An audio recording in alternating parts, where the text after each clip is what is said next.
Mereka menolakku sebagai rasul atau mereka menerimaku sebagai rasul. Itulah hakimnya nanti di akhir zaman. Makanya dalam Yohanes tadi yang dibacakan oleh Bunda Rahma, Yohanes 12:48, barang siapa menolak aku, dia tidak menerima perkataanku. Dia sudah ada hakimnya, yaitu firman yang telah kukatakan.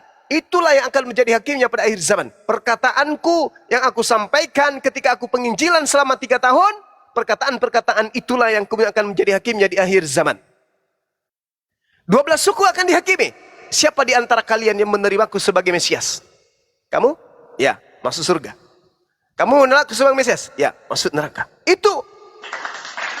Makanya Allah berkata, wa iskalallahu ya Isa bin Maryam, a'anta qulta linnas, wa iskalallahu ya Isa bin Maryam, a'anta qulta linnas takhizuni. Ingatlah ketika Allah berfirman kepada Nabi Isa alaihissalam, wahai Nabi Isa, anak laki-lakinya Maryam, apakah engkau yang mengatakan kepada orang-orang ini, jadikan dirimu sebagai Tuhan selain daripada aku? Kata Nabi Isa, qala subhanaka ma yakunu li an aqula ma laysa li bihaqq.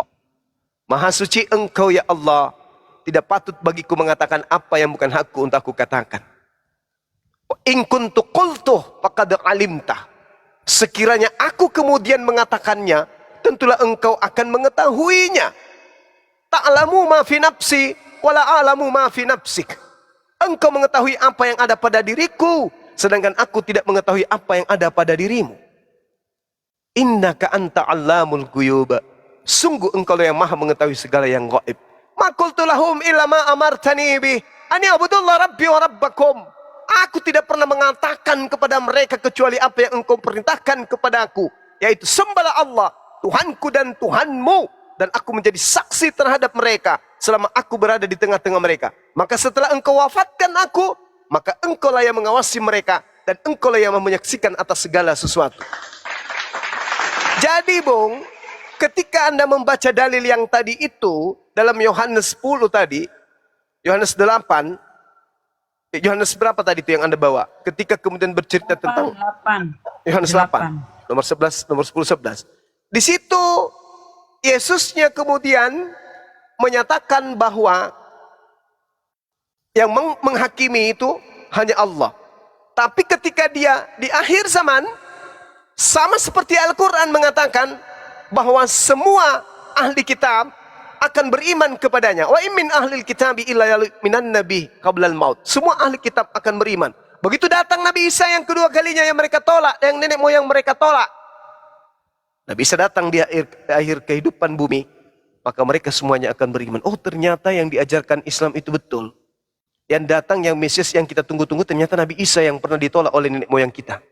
Maka mereka semuanya akan beriman kepada Nabi Isa alaihissalam. Sedangkan yang Anda bawa tadi, bahwasanya dia akan menjadi hakim dulu di atas tahta untuk menghakimi ke-12 murid, itu berdasarkan yang tadi. Barang siapa yang menolak aku, tidak akan menerima perkataanku, dan ia sudah ada hakimnya, yaitu firman yang telah kukatakan, itulah yang akan menjadi hakimnya pada akhir zaman. Nah, sekarang kita lihat Yohanes 17:8. Coba Anda baca baik-baik. Segala firman yang aku berikan kepada mereka, mereka telah menerimanya, dan mereka yakin dengan pasti bahwa engkaulah yang telah mengutus aku. Berarti segala firman yang Yesus sampaikan di tengah-tengah Bani Israel, seluruhnya hanya bersaksi bahwa Yesus itu hanyalah utusan Tuhan. Berarti penghakiman kelak ada dua, menerima Yesus sebagai utusan atau menolak Yesus sebagai utusan. Hanya itu aja. Karena semua cakupan firman yang Yesus sampaikan di tengah-tengah Bani Israel itu hanya dipercayai oleh muridnya sebagai utusan Tuhan saja.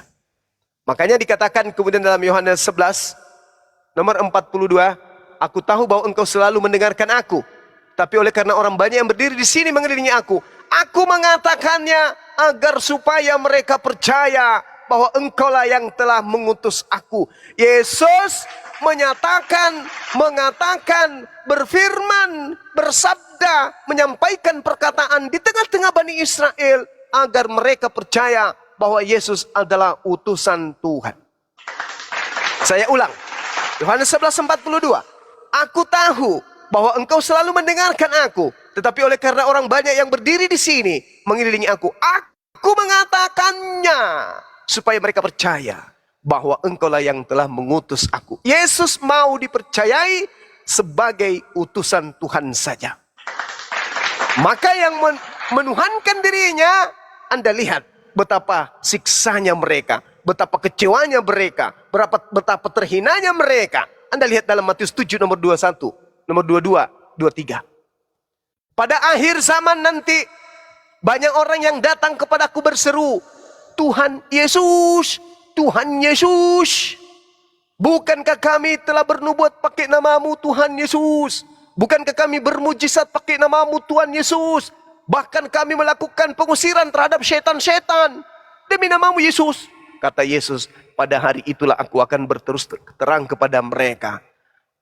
Aku tidak mengenal engkau. Enyahlah daripadaku. Kalian semua adalah pembuat kejahatan. Tumben benar.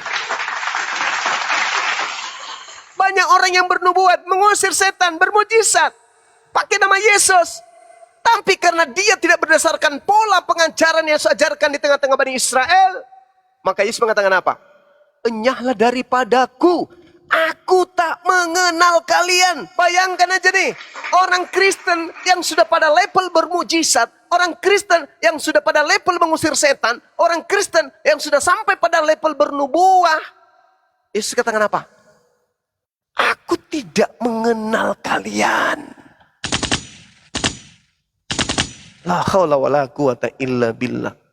Aku tak mengenal kalian, katanya. Lalu buat apa kalian beriman? Kalau Yesus sendiri kemudian Izin Bang Suma. Ya, silakan. Iya, izin Bang Suma. Ini saya mau bertanya ke Bang Suma ini. Bang Suma ini kan ini siapa? Ini pendatang baru karena ada kentara di HP saya. Iya Bang, Ronald Nenggolan Bang. Ronald Nenggolan Bang. Tunggu dulu, kita tanya dulu saudara cewek. Cewek apa cowok? Oh, cowok. Cowok Ya, Bang. Ini matanya cewek terus ini. Iya, Yang tadi yang mau mualaf mana? Belum datang dia Bang. Baluap. Ada yang mau mualaf katanya. Iya si Engki dia takut ketahuan Padahal ada maknya, acara jadi dia saya lagi- harus terbang ke Dubai malam ini. Batal karena nggak dia mau percaya syahadat. aku. Nggak percaya aku Bang. Kok boleh bohongin Oten Bang? Orang aku nggak bisa tahu aku janwalemu. Katanya ada yang mau mualaf jam 8. Aku kesini, belum mandi pula tuh. Tapi masalahnya Bang dia mau cari tempat dulu, dia takut ketahuan emaknya. Oh ya sudah, kita tunggu sambil kita belajar sama teman-teman. Silakan saudara Siap. cewek jahat. Cowok Bang, Cowok jahat. Iya, mungkin ada yang mau disampaikan sama Bang Ronald. Ya, tidak Oke, apa-apa. baik.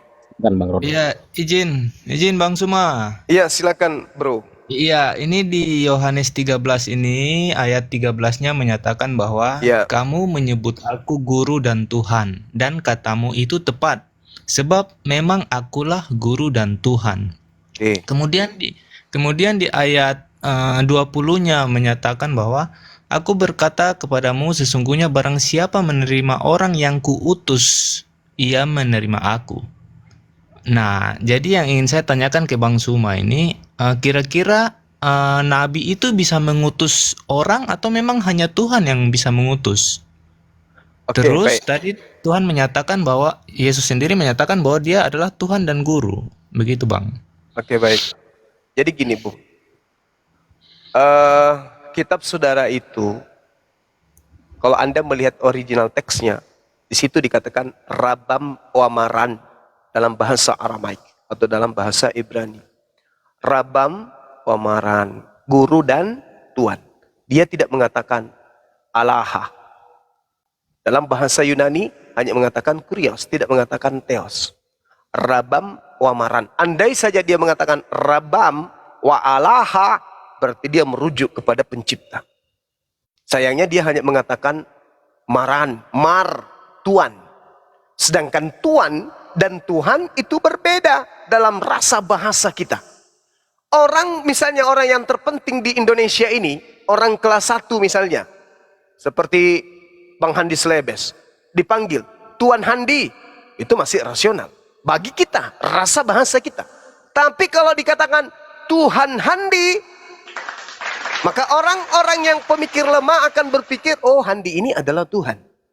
Nah inilah tipu muslihat itu. Tuhan disebut Tuhan demi untuk melanggengkan kemudian pengajaran-pengajaran palsu. Maka ketika Yesus mengatakan, kau menyebut aku guru dan Tuhan, itu memang tidak salah. Karena memang aku ini Tuhan, Sayyid. Baginda Rasul Muhammad SAW juga disebut itu sebagai Sayyid, sebagai Tuhan. Tidak ada masalah. Nah, kalau Yesus mengutus muridnya,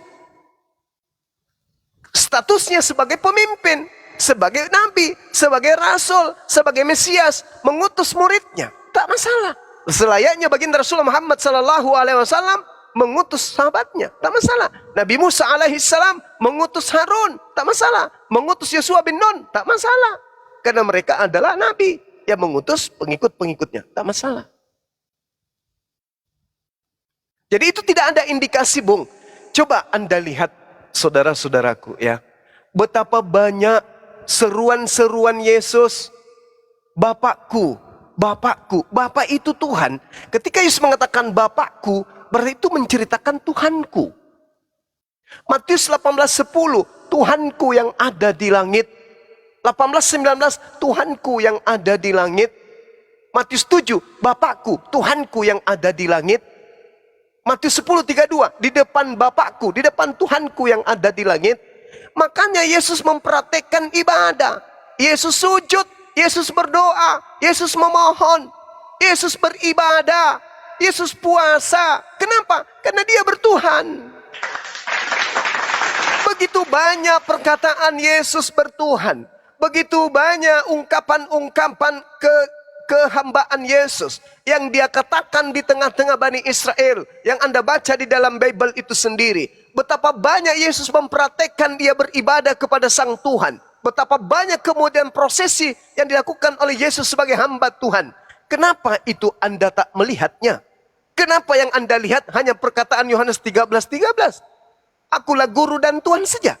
Seketika dia menjadi Tuhan. Sedangkan 33 tahun dia mempraktekkan, dia menteorikan bagaimana cara menghambakan diri yang baik, bagaimana cara beribadah yang baik, bagaimana cara memuji Tuhan dengan cara yang baik. Itu yang dicontohkan dan itu yang dipraktekkan. Tapi kenapa seketika orang Kristen mendudukkan Yesus yang mempraktekkan dan menteorikan sebagai hamba yang baik? Dalam Yohanes 4 nomor 22, Yesus mengatakan, kami menyembah, kalian menyembah Tuhan yang kalian tidak kenal. Aku dan muridku menyembah Tuhan yang kami kenal. Kenapa Anda tidak jadikan itu sebagai rujukan? Wahai Maria, jangan kau menyentuh aku, tapi pergilah kepada saudara-saudaraku, wahai Maria. Katakan kepada mereka, aku akan pergi kepada Bapakku dan Bapakmu, Tuhanku dan Tuhanmu. Kenapa nggak pakai itu? Kenapa? Oke, silakan. Ini di Yohanes 8:24. Karena itu tadi aku berkata kepadamu bahwa kamu akan mati dalam dosamu, sebab jikalau kamu tidak percaya bahwa akulah dia, kamu akan mati dalam dosamu. Akulah dia ini dalam Yohanes 8 ayat 24 ini menurut Bang Suma apa? Ya. Kenapa mereka akan disebut mati dalam dosa kalau mereka tidak percaya bahwa dialah dia? Oke, baik. Sekarang satu hal yang perlu dipahami oleh kita, orang Indonesia. Harus jujur mengakui keadaan yang ada pada masa itu. Baik ketika kita membaca Al-Quran. Fattaqullaha wa ati'un. Nabi Isa menyeru kepada Bani Israel, bertakwalah kepada Allah dan taatlah kepadaku. Ya Bani Israel, inni rasulullahi ilaikum.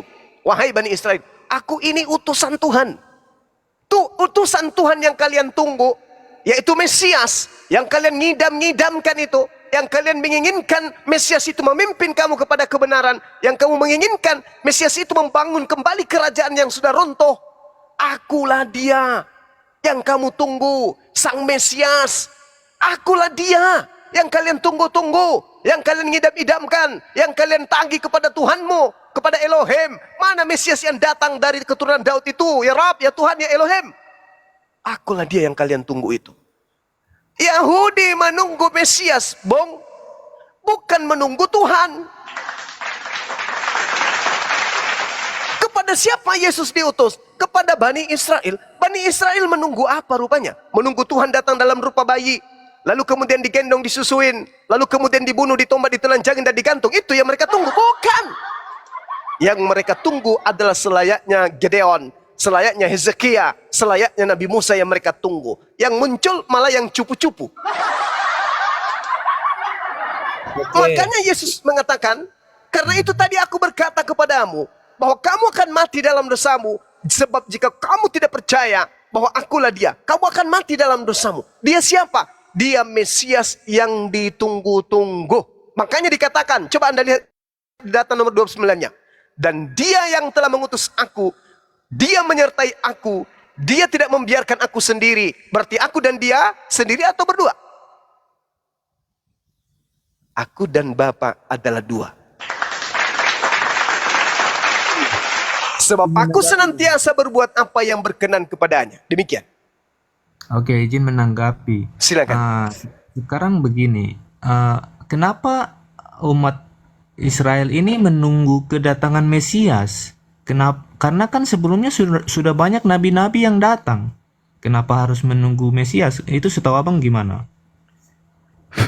Jadi bangsa Yahudi itu menunggu Mesias yang akan membangkitkan kerajaan Daud, yang akan mengembalikan kemuliaan Nabi Musa, yang akan menjayakan mereka berdasarkan yang dijanjikan oleh Tuhan. Coba Anda lihat di dalam Kisah Para Rasul 13 nomor 23.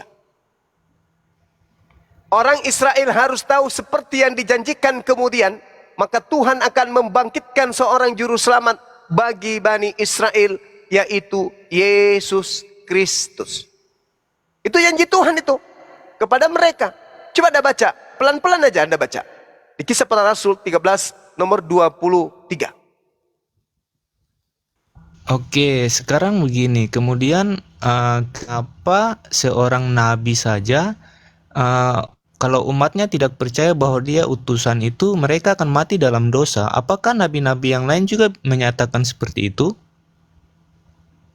Yes, betul.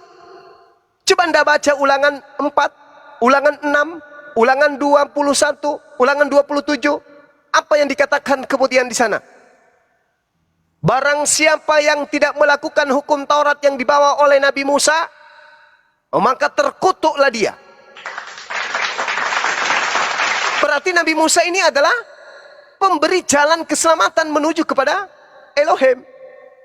Siapa yang tidak percaya kepada Torah, maka dia akan mati dalam dosa. Baca di dalam Matius 5 nomor 19. Barang siapa yang meniadakan hukum Taurat meskipun yang paling terkecil, lalu mengajarkan kepada orang lain untuk melakukan itu, maka dia akan menempati tempat terendah di dalam kerajaan langit, yaitu neraka. Itu kata Yesus loh.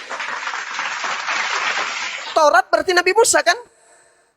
Berarti Nabi Musa adalah juru selamat bagi Bani Israel. Begitu Yesus datang, maka juru selamatnya sekarang adalah Yesus. Pada saat itu. Makanya di dalam Yohanes 3 nomor 16, begitu besar kasih Tuhan akan dunia ini, maka dia menganugerahkan anak yang tunggal. Barang siapa yang percaya kepadanya akan memperoleh hidup, dan yang tidak percaya kepadanya akan mati dalam dosanya. Itu betul. Percaya sebagai utusan Tuhan. Utusan Tuhan berarti Mesias. Sedangkan di dalam... Oke, lanjut. Berarti Bang, tadi kan Abang menyatakan bahwa Mesias itu datang untuk membangkitkan bla bla bla. Nah, tetapi yang terjadi kan tidak. Nah, berarti apakah Yahudi itu yang benar begitu? Karena mereka sekarang masih menunggu Mesias. Jadi kalau di dalam Al-Quranul Karim, dalam Al-Quran surah An-Nisa, Al-Quran surah Maryam, Ali Imran, Al-Ma'idah, As-Sukruf, itu menceritakan penolakan-penolakan Bani Israel terhadap Nabi Isa, terhadap Nabi yang datang di tengah-tengah mereka yang lahir tanpa ayah. Kami menyebutnya Nabi Isa. Saudara menyebutnya Yesus. Apakah mereka menolaknya kemudian? Tidak. Mereka berupaya kemudian untuk membunuh. Kenapa berupaya membunuh? Karena orang ini datang tidak membangkitkan kemudian semangat kerajaan Daud. Kerjanya hanya membangkitkan orang mati. Kerjanya bukan mengusir Romawi. Kerjanya hanya membuat orang lumpuh melihat berjalan, orang buta melihat, hanya itu saja. Dampaknya kemudian, coba Anda baca dalam Yohanes 11, nomor 45 sampai nomor 57. Dampaknya justru membuat orang-orang Yahudi semakin hancur. Kenapa? Karena Yahudi pada masa itu di bawah tekanan Roma. Yesus, Mesias, harusnya bisa melepaskan Yahudi dari cengkraman Roma. Tetapi tidak. Apa yang dilakukan Yesus saban hari justru menguatkan kecurigaan orang-orang Yahudi, bahkan bangsa mereka akan dirampas oleh orang Roma. Kenapa? Karena yang percaya kepada Yesus semakin banyak, sedangkan orang yang percaya kepada Yesus tidak lagi membayar upeti kepada mereka. Kalau tidak membayar upeti kepada kaisar, maka kaisar akan datang merampas tempat suci mereka dan merampas bangsa mereka. Ini yang mereka takutkan, makanya Yesus itu boro-boro sebagai Mesias, sebagai orang yang bisa menyelamatkan mereka dari kesengsaraan penekanan kekaisaran Romawi saja kagak. Sementara yang mereka inginkan adalah seperti Gedeon. Ketika Gedeon mengusir tentara Asyur, begitu juga Hezekia. Ini yang perlu saudara pahami. Seperti juga ketika Nabi Musa, itu yang harus Anda pahami. Ya, mereka tunggu Mesias yang sama seperti itu.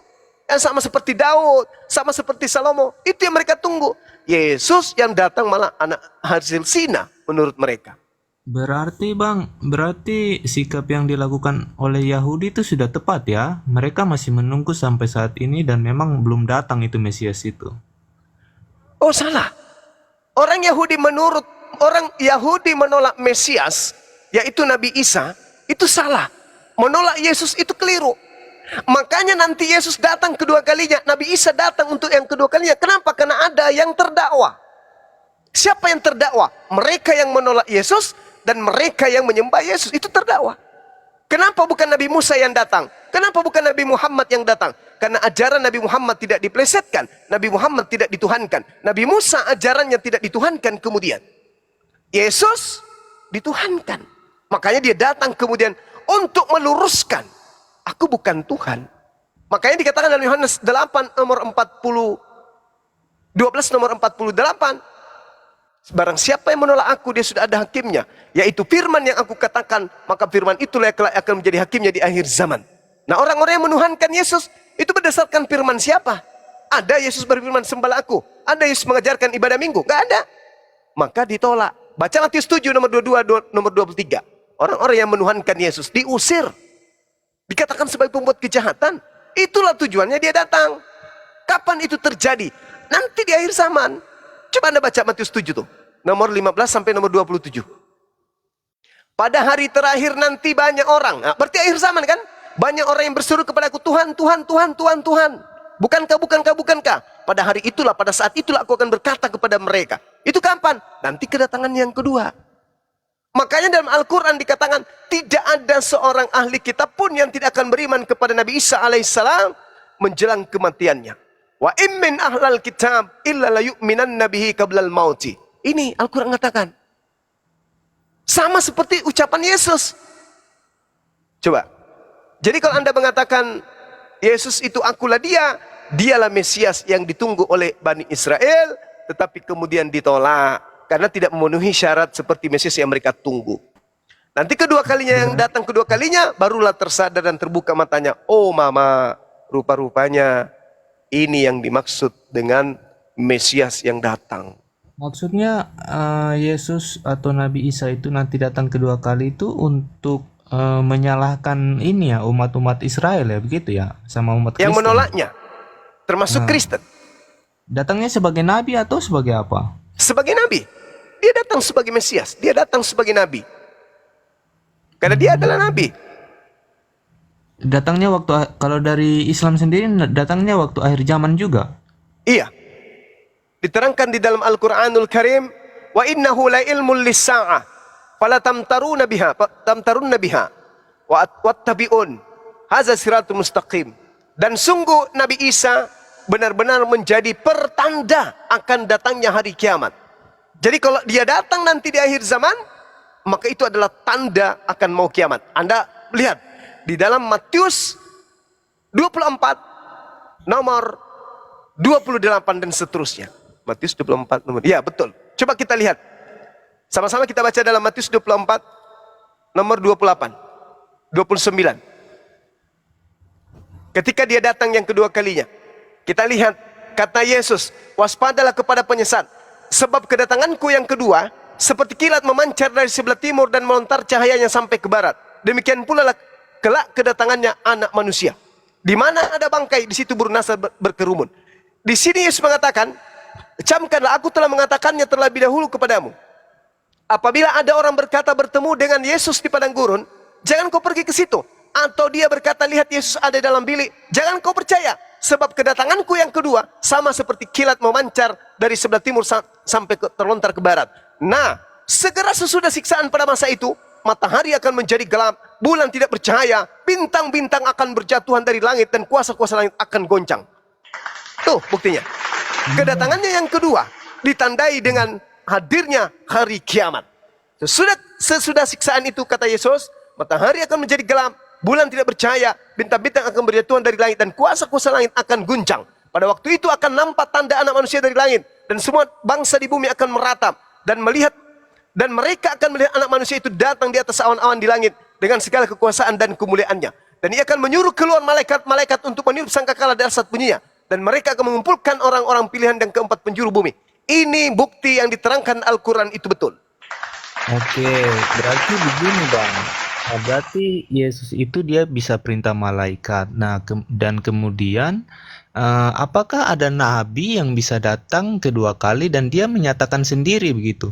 Yesus ini dia menyatakan, bukan nanti dia bilang nanti Bapa akan mengutus aku yang kedua kali, tapi dia sendiri yang menyatakan bahwa dia akan datang yang kedua kalinya. Kalau di Islam sendiri bagaimana? Apakah dia menyatakan bahwa Allah yang akan perintah Nabi Isa datang kedua kali atau bagaimana? Tadi saya sudah membacakan dalilnya. Kata Allah, sungguh dia Isa benar-benar menjadi pertanda akan datangnya hari kiamat. Dia datang untuk yang kedua kalinya, diutus oleh Allah kemudian. Maka dalam surah An-Nisa ayat 159, wa im min ahlil kitab illa la yu'minanna bihi qablal mauti. Pada saat itu Nabi Isa datang, guncang seguncang-guncangnya. Ahli kitab baru kemudian beriman. Oh betul, ternyata Yesus Isa ini adalah utusan Tuhan Mesias. Tolong kami, terlambat. Yesus akan datang untuk yang kedua kalinya. Betul, iman Islam juga demikian adanya. Dia akan datang menjadi hakim di akhir zaman, mengusir orang-orang yang mempertuhankan dirinya. Dia akan datang membenarkan ajaran Nabi Muhammad sallallahu alaihi wasallam. Yang menjadi pertanyaan, kenapa di Islam menyatakan bahwa Nabi Isa akan menjadi hakim, Bang? Padahal kan yang hakim adil itu hanya Allah sendiri. Saudara, hakim yang dimaksud Al-Quran itu adalah terhadap Bani Israel, bukan kepada seluruh umat manusia. Yesus pun mengatakan itu kan. Yohanes 12 nomor 48, barang siapa menolak aku, dia sudah ada hakimnya, yaitu perkataan yang aku katakan kepadanya pada saat itu. Perkataan itulah kelak akan menjadi hakimnya di akhir zaman. Sekarang mana perkataan Yesus akan dijadikan dasar untuk menghakimi umat Islam? Orang-orang yang tidak menuhankan Yesus, apa hakimnya? Apa penghakiman Yesus? Kenapa kau tidak menuhankan aku? Ada kayak gitu? Enggak ada. Karena tidak pernah Yesus berfirman, jadilah hambaku. Yesus hanya mengatakan, jadilah muridku. Murid dan hamba itu berbeda. Sedangkan Kristen offside. Harusnya menjadi murid, malah menjadi hamba. Coba kami umat Islam. Siapa Nabi Isa itu? Nabi Isa adalah Nabi kami yang dihususkan oleh Allah untuk menjadi petunjuk jalan kebenaran kepada kaum Israel. Itu iman kami. Kalau kalian dihakimi kelak di akhir zaman oleh Yesus. Wahai Kristen. Ya paman, siapa yang mengajarkan ente menuhankan aku? Apa ucapan kalian? Ada tidak firmanku? Pada saat aku datang penginjilan ke Israel, sembahlah aku, tuhankanlah aku. Gantikan Tuhan yang benar itu dengan aku. Akulah Tuhan itu yang menjelma menjadi manusia. Kalian sembah aku. Siapa yang ngajarin? Ada firmanku? Kayak gitu? Tak ada. Makanya Yohanes 12, Yohanes 8, 42. Yohanes 8, Yohanes 12 nomor 40, Yohanes 12 nomor 48 itu yang menjadi rujukan. Barang siapa yang menolak aku, dia sudah ada hakimnya, yaitu perkataan yang pernah aku ucapkan kepada mereka. Firman itulah kelak akan menjadi hakimnya di akhir zaman. Maka kumpulkan firman-firman itu. Barislah umat Islam. Wahai umat Islam, ya paman, kamu kenapa enggak menuhankan aku? Kenapa kau tidak ke gereja? Kenapa kau tidak makan babi? Kenapa kau tidak percaya Paulus? Kenapa? Kenapa kau bersunat? Ya, kita umat Islam akan bertanya, emang pernah? Memang ada firmanmu seperti itu? Ada sabdamu? Ada ajaranmu kayak begitu? Ya enggak ada sih. Lalu apa yang salah dari kami umat Islam? Ya tak ada. Di dalam Yohanes 14 nomor 27, kamu sendiri yang mengatakan bahwasanya kamu menyampaikan damai sejahtera. Kamu menitipkan damai sejahtera. Shalom, Islam, kami Islam. Kamu sendiri yang mengatakan akan datang seorang penolong lain. Kami ikut sama penolong itu. Yang tidak berkata-kata dari dirinya sendiri, yang memuliakan dirimu, kami ikut. Oh iya, lolos. Nah, sekarang giliran Kristen di baris nih. Kamu yang cupu-cupu, baris. Baik paman. Kamu hari Minggu ibadahnya? Iya. Yang ngajarin siapa? Nah, mulai bingung kan? Kamu menyembahku? Ya. Kamu menganggap aku Tuhan? Ya. Kamu katakan aku ini jelmaan Tuhan? Ya. Inkarnasi, teopani? Ya. Kamu mengatakan Maria ibuku melahirkan Tuhan yang mencoba menjadi manusia? Ya.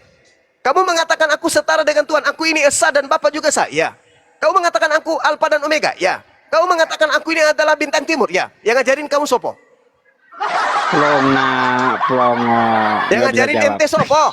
Bintang timur, Anda Pak. makan segala makanan yang diharamkan. Padahal ucapanku dalam Lukas 16:17, lebih mudah langit dan bumi lenyap daripada setitik dari hukum Taurat itu batal. Siapa yang ngajarin ente membatalkan segala hukum Taurat? Siapa? Bintang timur, Pak.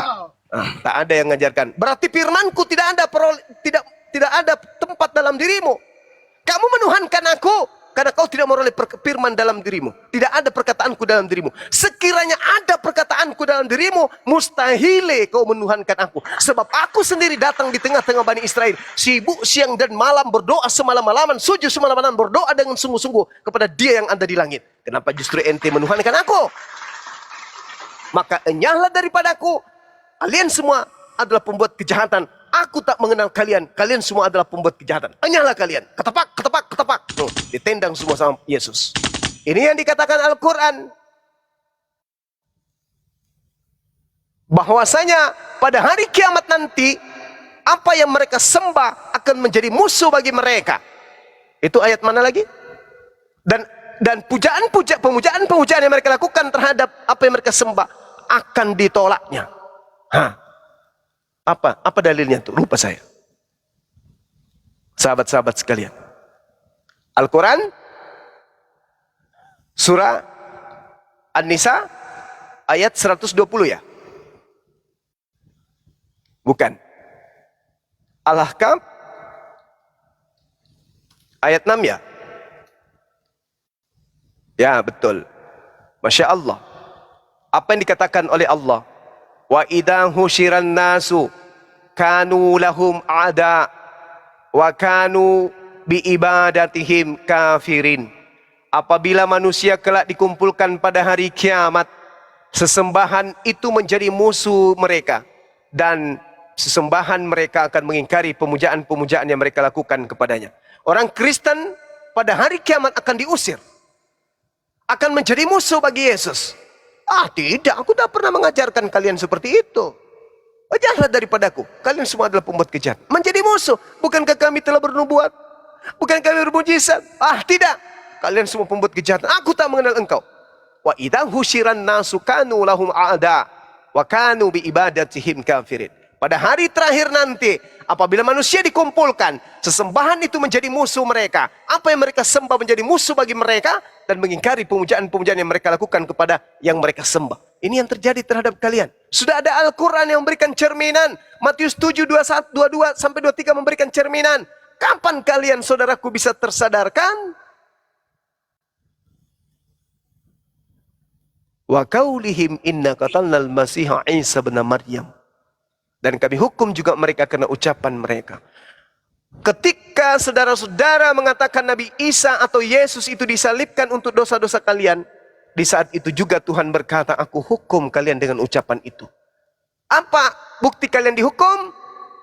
Kebenaran yang disampaikan menurut Bible atau menurut Al-Quran tidak bisa membuat cakrawala berpikir Anda untuk sampai kepada poin hak, pada poin kebenaran. Coba. Anda akan tetap ngotot, Anda akan tetap mempertahankan, Anda gengsi terhadap kebenaran karena sudah terlanjur terpikat dan terpenjara oleh doktrin dan dogma. Keselamatan hanya ada pada Yesus. Padahal data di dalam kitab saudara, hakim yang Yesus ajukan nanti adalah firman-firman yang pernah Yesus ucapkan di tengah-tengah Bani Israel. Ternyata firman itu diucapkan oleh Yesus, tujuannya agar Bani Israel percaya bahwa Bapa telah mengutus dia. Berarti dia adalah Mesias. Segala firman yang kau berikan kepadaku telah kusampaikan kepada mereka. Dan mereka menerimanya. Dan mereka percaya. Mereka yakin dengan pasti bahwa engkaulah yang telah mengutus aku. Berarti penerima-penerima firman yang langsung berhadapan dengan Yesus percaya Yesus itu utusan Tuhan. Tapi orang Kristen yang tidak bertemu dengan Yesus, yang tidak pernah Yesus berkata langsung kepada Kristen, Kristen malah percaya Yesus itu adalah Tuhan, bukan utusan Tuhan. Mulut mengatakan, yes, kami juga percaya Bang Suma, Yesus itu utusan Tuhan, mari kita intip di gereja. Ternyata yang mereka akui sebagai utusan, justru itulah yang mereka sembah. Berarti munafik, planos, penipu, pembohong. Orang munafik, lain di mulut, lain di pekerjaan. Lain di mulut, lain di hati. Lain di perkataan, lain di tindakan. Itulah kalian. Maaf, ini harus diungkapkan. Ya. Jadi saudara, apapun yang Anda usung kemudian untuk menuhankan Yesus, akulah dia, akulah dia. Tak ada, akulah yang mengampuni dosa, akulah yang mengutus malaikat. Bung ingat, di kitab Wahyu, iblis pun memiliki malaikat-malaikat. Itu yang Anda harus pahami. Jadi ketika kemudian Yesus datang, ingat di Matius 4 nomor 6. Apa kata iblis? Apabila engkau adalah anak Allah, maka buanglah dirimu ke bawah. Sebab ada tertulis, Tuhan akan mengutus malaikat untuk menatang engkau di tanganmu, agar kakimu untuk kepada batu. Nah, Yesus anak Allah kan? Wajar. Kalau Anda mengaku Yesus itu adalah anak Tuhan, atau Yesus itu adalah Nabi Tuhan, utusan Tuhan, wajar kalau malaikat datang menantang dirinya. Karena dia adalah utusan Tuhan. Itu tak ada masalah. Silakan. Capek juga saya bicara. Silakan saudara, ditanggapi, dilanjutkan dengan guru-guru saya yang bisa membantu saya dulu. Saya mau bikin kopi campur masako. Iya, istirahat Ki. Ya, silakan. Pamit. Izin pamit semua. Yang pamit siapa? Ronald. Cewek jahat. Ronald. Oh, Bang Ronald. Ronald. Iya, silakan Bang. Makasih Bang ya, telah diskusi dengan baik. Ya, baik. Silakan yang lain. Cowok. Baik. Kalaulah abang menyangkal bahwasanya Tuhan itu tidak mungkin turun ke bumi, karena bumi ini tidak sanggup menahan kehadirannya gitu. Gunung aja pun hancur gitu, begitu dalam keislaman. Bang izin Tapi bang, bagaimana ini dengan ada bentar bang, cowok jahat ini ada orang dia pengen Silakan. kali diskusi sama Bang Juma nih. Selamat pagi, malam. Lam. Ya. Ini ada yang dilanjut dulu apa. Hmm? Enggak, itu tadi gimana tuh? Apa Bang? Enggak, ini enggak ada yang nanya ya ini ya. Apa keluhanmu? Gurunda mau istirahat dulu. Oh ya. 5 menit. Apa keluhanmu? Ya Apa? keluhan Kamu sakit? saya. Kemarin kan saya sudah bertemu nih Bang Zuma sama ya katakanlah nenek-nenek Bisa nggak lah kok, ya. bisa nggak Begitu. cara ngomongmu itu agak lancar? Kita ngantuk loh, lancar dikit. Ya. Ayo semangat. Kemarin saya dan nenek ini membahas apakah Oh nenekmu ada yang mau kasih ke Theo. Jangan bahas nenekmu Sebentar yang sudah dulu, peot. tunggu. Kamu